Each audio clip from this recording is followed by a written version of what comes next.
You ever been so sure you were right about something? Like, there's no way you could lose?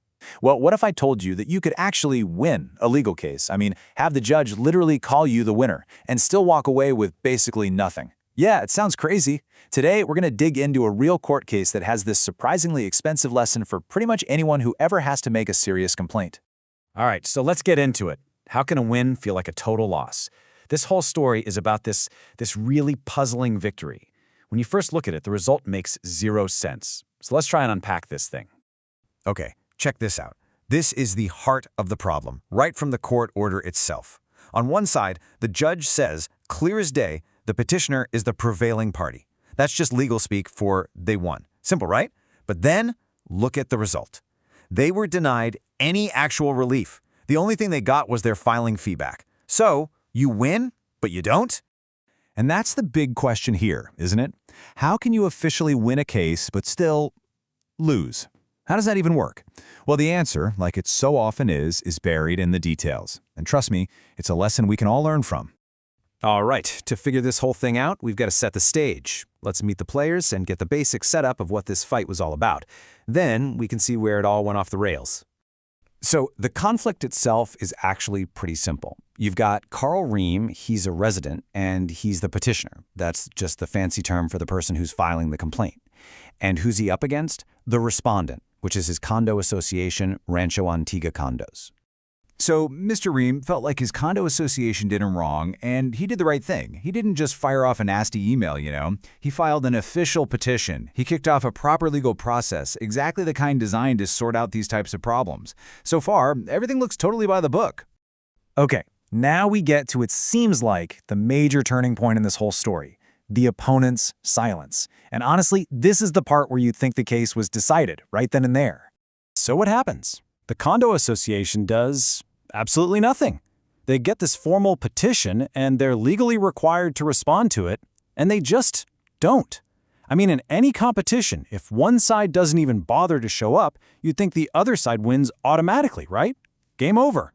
And yeah, there's actually a legal term for that. It's called an order of default.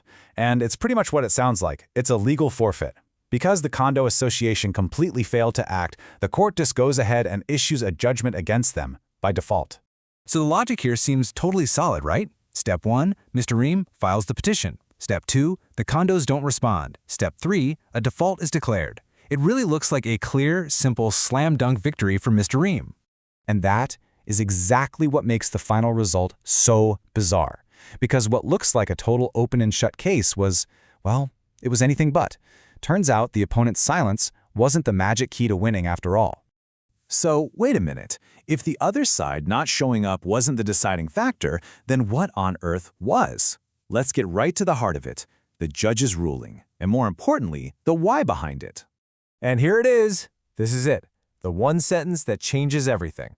The judge basically says that even though the condo association totally dropped the ball and defaulted, Mr. Riem's original complaint had a fatal flaw. What was it?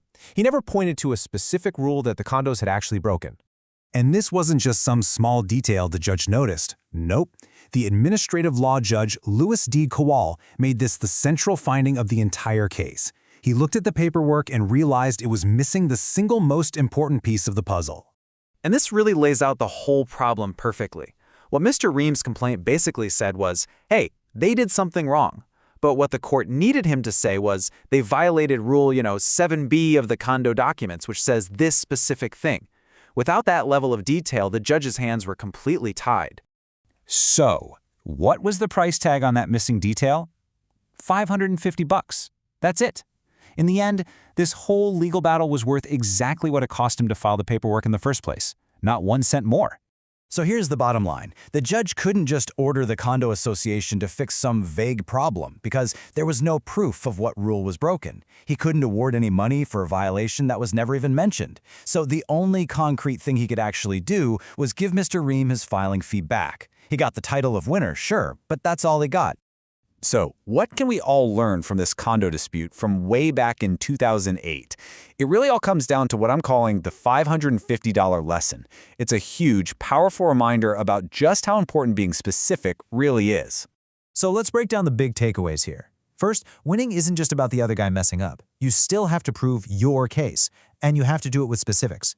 A win by default isn't some blank check where you get whatever you want. And that leads us to the most important piece of advice from this whole thing. No matter who you're dealing with, a landlord, a company, a court, always cite the exact rule, the exact law, the specific provision that's being broken. Think about it like this. It's kind of like walking into your boss's office and just saying, I deserve a raise. And when they ask you why, you just say, because. You haven't given them anything to work with. You've got to point to your successes, your numbers, the value you bring. It's the exact same idea here. You have to give them the why. So I'll leave you with this thought. Now that you've seen how a simple lack of detail can completely tank a case, think about it. The next time you have a real complaint, are you just going to state the problem? Or are you going to do the homework, find that specific rule, and prove you're right?